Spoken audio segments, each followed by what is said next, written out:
पशुपति व्रत कैसे करते हैं? विधि। यदि आप पशुपति व्रत का पालन करने का इरादा रखते हैं, तो ऐसा करने का उचित तरीका जानना महत्वपूर्ण है। आपकी सहायता के लिए यहाँ कुछ दिशा निर्देश दिए गए हैं। पशुपति का व्रत लगातार 5 सोमवार तक करना चाहिए और उद्यापन के बाद ही इसे बंद करना चाहिए। पशुपति व्रत का पालन करने में पहला कदम पूजा करना है। सोमवार के दिन सुबह स्नान कर स्वच्छ वस्त्र धारण कर पूजा की थाली और कलश लेकर मंदिर जाएं। थाली में चावल, लाल चंदन, फूल, प्रसाद, बेलपत्र और पंचामृत जरूर रखें। इन वस्तुओं को चढ़ाने के बाद आप कलश के जल से भोलेनाथ का अभिषेक कर सकते हैं।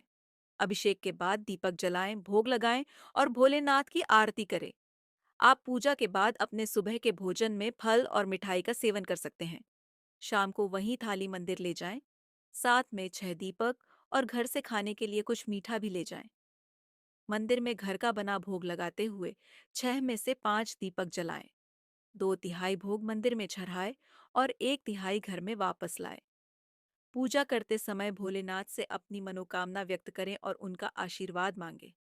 घर में प्रवेश करने से पहले दरवाजे पर दीपक जलाएं और भोलेनाथ का स्मरण करें। इसके बाद ही घर में प्रवेश करना चाहिए। पशुपति व्रत के नियम।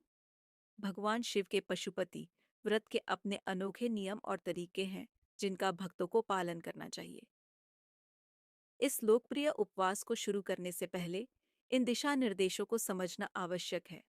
भक्तों को ब्रह्म मुहूर्त के दौरान उठने और स्नान करने के साथ साथ साफ कपड़े पहनने के महत्व को याद रखना चाहिए। इस व्रत के महत्वपूर्ण नियमों में से एक भगवान शिव को 5 दीपक जलाना है, जिन्हें इस प्रथा के कारण पंचानंद भी कहा जाता है।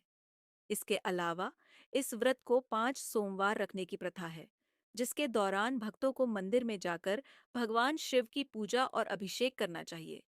मुख दोनों से श्री शिवाय नमस्तुभयम का निरंतर जप करने की सलाह दी जाती है। यदि भक्तों को लगता है कि शिवलिंग के आसपास के क्षेत्र को साफ करने की आवश्यकता है, तो उन्हें पूजा के लिए सभी सामग्री, बेलपत्र और जल चढ़ाने से पहले सफाई करनी चाहिए। भोलेनाथ को चढ़ाने के लिए थाली में रोली, चावल, फूल, फल, बेलपत्र और प्रसाद जैसी चीजें लाने की सलाह दी जाती है। पशुपति व्रत की कथा।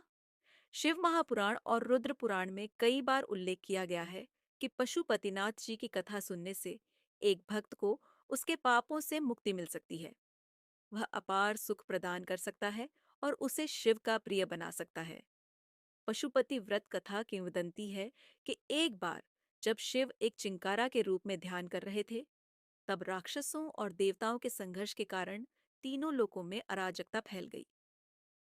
देवताओं ने महसूस किया कि केवल शिव ही समस्या का समाधान कर सकते हैं और उन्हें वाराणसी में उनके ध्यान से जगाने गए।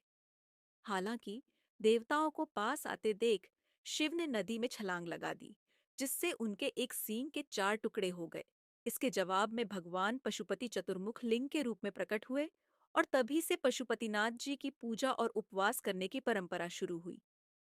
पशुपति व्रत की पूजन सामग्री पशुपति यंत्र या भगवान शिव की तस्वीर, अगरबत्ती, कपूर और दिया या दीपक प्रसाद के रूप में फल, फूल और मिठाई, मंत्र पढ़ने के लिए पवित्र धागा या माला।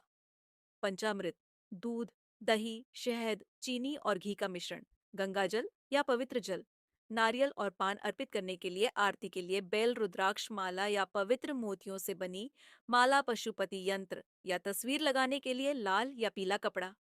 यह ध्यान रखना महत्वपूर्ण है कि पूजा सामग्री क्षेत्र और रीति रिवाजों के आधार पर भिन्न हो सकती है।